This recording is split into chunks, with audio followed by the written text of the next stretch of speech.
How important is spiritual hunger? How necessary is spiritual hunger? It's been a major life theme of mine. When I got saved, my life was cleaned up.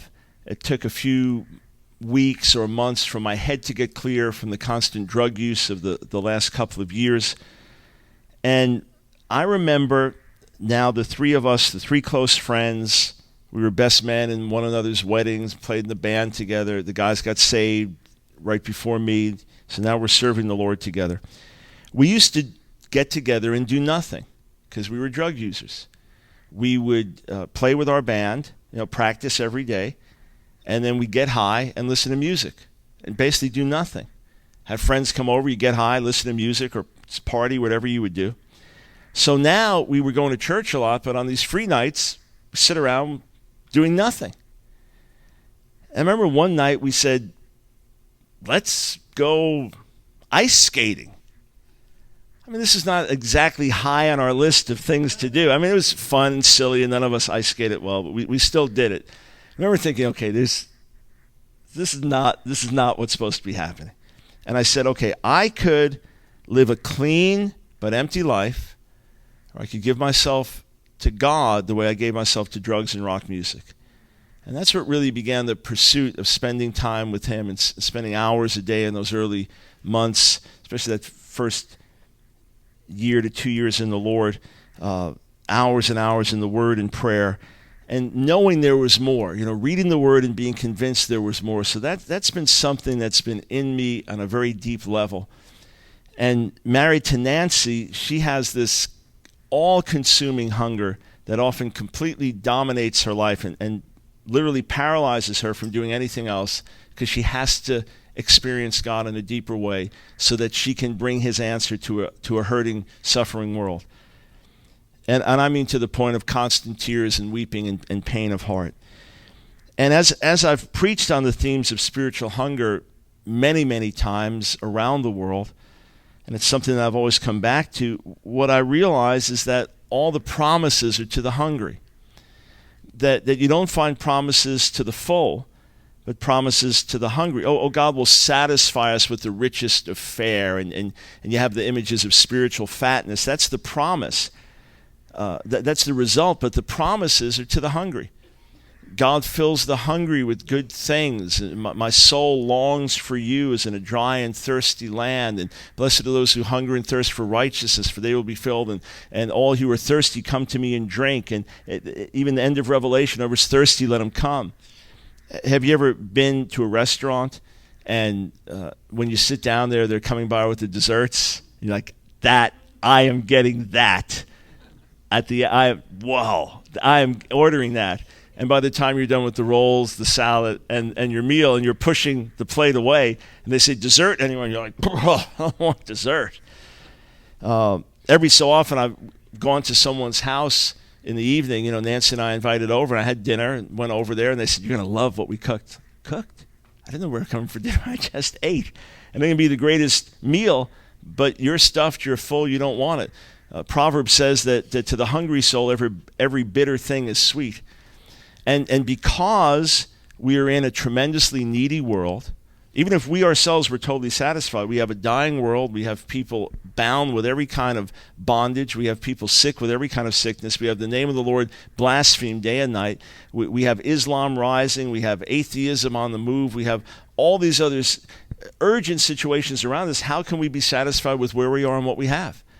Even if we ourselves were personally overflowing, how can we stop there without praying for God's power and presence to visit whole areas, to visit our neighbors and our family members? So to me, a life of spiritual hunger is absolutely essential. You ever seen someone really sick and they lose a lot of weight, and then you see them again, they've put weight on, it's like, hey, I'm healthy again. My appetite's back. Lack of hunger is a sure sign of spiritual sickness. Lack of hunger is a sure sign that something is not right, either for your own life, to know God more, to have him more deeply, because we are still in this world, and as close as we can be, there's still a separation. There's still that veil in terms of the intimacy that we'll have with him in days to come. So there should be a personal hunger that's all-consuming. But then when you get the burden of the Lord, on you, when you get a commission on you, when God begins to speak, he's always speaking as something that's beyond your ability. And it's beyond your ability to the point of breaking you and frustrating you.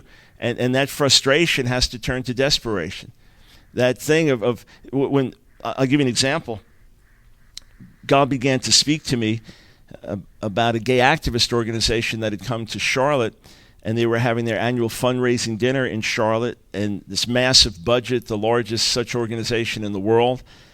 And I felt the Lord speak to me, put the cards on the table, expose what their real agenda is. Because the way it's presented, it's like, oh, we all agree with that. And the business is behind them in a major way. And I felt, if you come to our city, we're going to put the cards on the table and just say, this is who you are. You have every right to do what you're doing, but people need to know what you stand for and who you are. And I was commissioned by the Lord to do something. I didn't have a radio show in those days, so I wasn't on the air in Charlotte. And I had written an editorial for the Charlotte Observer. So I felt that's my outlet, write an editorial. I wrote an editorial, and they declined it. They declined most that come in. So I don't know, it was conspiratorial. They just said no. They said, but why don't you write a letter to the editor? We print most of the letters to the editor, but they has to be shorter. I'm thinking, even to put it in 800 words for an editorial is hard. How am I going to get it in a couple hundred words or less for a letter to the editor? And I do that, and they don't publish that.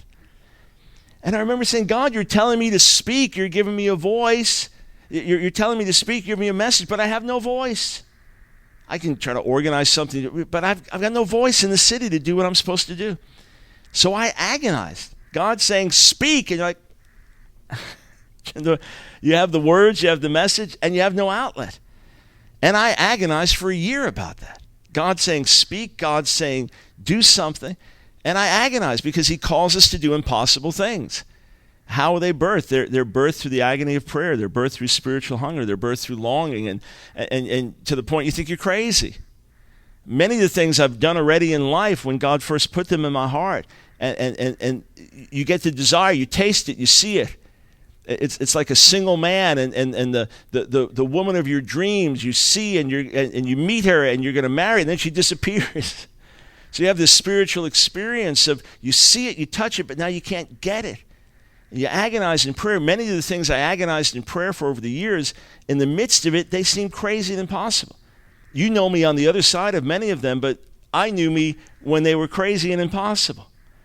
Just like when I interviewed Reinhardt on the radio and he talked about the Africa shall be saved word that he's preaching in the small African country of Lesotho. He's getting no results, and he preaches to 5 people in a hut and preaches his heart out. Nobody responds. And that's the night he has the first time the Africa shall be saved vision. So you see it, and it's bigger than you, and you get a commission, and so you agonize in prayer. And I would journal things over the years about things God was telling me that I was supposed to do and be in the midst of. And I'd journal them, and then a year or two later, I'd be praying and get overwhelmed with the same burden again. I mean, overwhelmed. And I thought, this is out of your mind. This is crazy. You dare not even speak about this. But I journal it, and then I discover you journaled almost the exact same words a year ago. And 3 years before that. It's like, God. And I concluded, either God is speaking to me or I've lost my mind. One of the two. And I'm losing my mind consistently. The Human Rights Campaign, this gay activist organization, 1 year later, we got the strategy. And each of the next couple of years, something happened, and they have now left Charlotte. They no longer hold their fundraising dinner in Charlotte. For whatever reason, they're no longer there. But I remember that distinct thing, speak this, do this, and every door that I knew closed. And I had a commission. So what do? You agonize in prayer, and you cry out, and you pray. God tells you, take this area, do this, go to this country. And every door closes. What do? Well, praise the Lord at the right time, and it'll open up. Nah. Not if this thing's been planted in your heart. Not if it's become core of your being. Not if your whole life is caught up in seeing that thing fulfilled. So that's where the hunger and the thirst burst this thing. And that's where, give me children or I die type prayers, that's what God responds to. And the other side to it is, again, without the hunger, there's no room.